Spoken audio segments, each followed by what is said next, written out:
What is up, ladies and gentlemen? We are hitting it hard here right now. We are going to be talking about the week 5 matchups that are going to get the most attention this Saturday. Welcome to Third and Long. This is a new podcast, and we are going to talk about all things college football news, predictions, analytics, analyzing games, and much, much more here on Third and Long. So strap in, stay tight, and we're going deep. Here we go. Let's talk about a couple games here that I think are really going to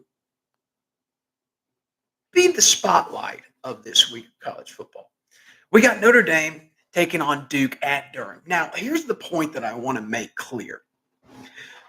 Notre Dame is going to Durham after suffering a very tough and crushing loss at the end with 1 second left against Ohio State, a very good Ohio State team. Ryan Day, please don't come after me. I'm just kidding. That was a good game. It was a great game. Notre Dame showed a lot of good things. Their defense showed up. Their offense at times was good, and at times it was bad, much like the defense as well on both sides of the ball.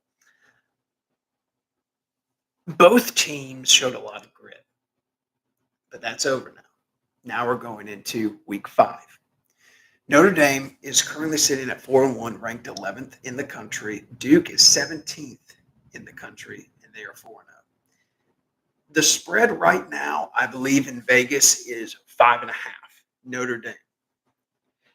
Duke is a 5.5-point underdog here, and I think that's justly so. I think that's a good point. I don't think that Notre Dame is a 14-point favorite. I don't think Notre Dame is a 7-point favorite.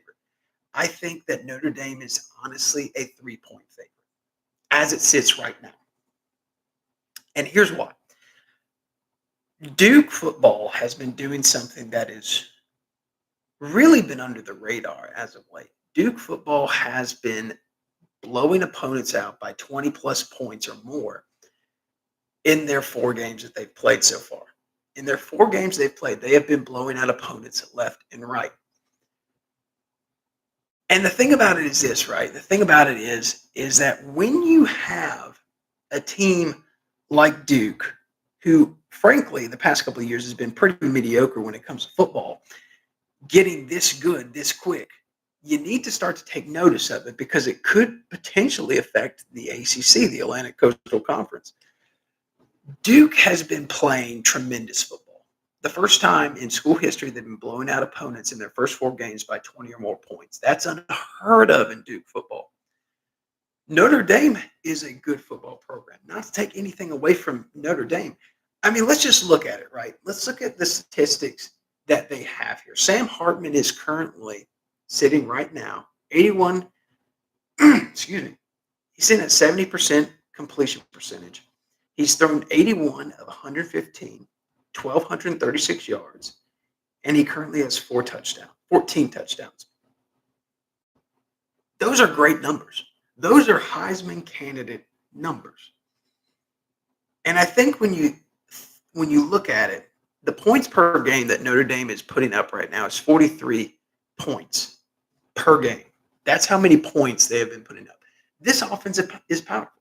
The total points they put up is 216 points in the 5 games that they've played. That's a lot. Their total touchdowns have been 30. 30 touchdowns. That's insane. In 5 games. That is the average of 6 touchdowns a game. That is impressive. And I think, honestly, when you look at Notre Dame, not a lot of people are talking about it, but they need to.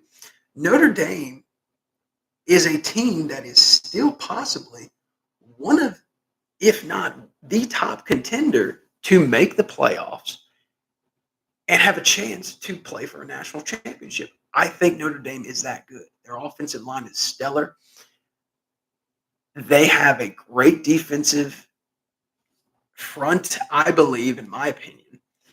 They have a great coach who has really, really taken the bull by the horns and has turned this program around. And instead of making them mediocre to good, has taken them from mediocre to great. And that's something that we need to be appreciative about. Now, if we look at Duke here, and this is something that I think that a lot of people are going to be like, oh, well, The stats are the same. Well, let's talk about it.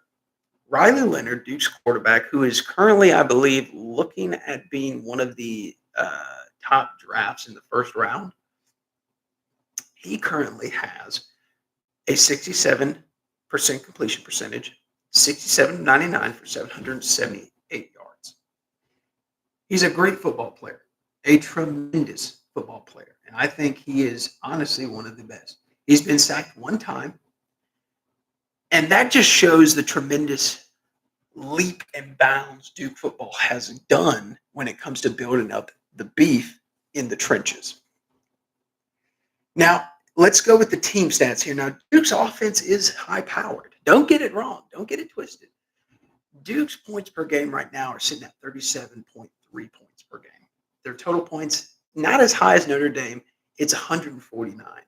The total touchdowns they've had is 19. So they're about half into the total touchdowns that Notre Dame has scored. And that's fine.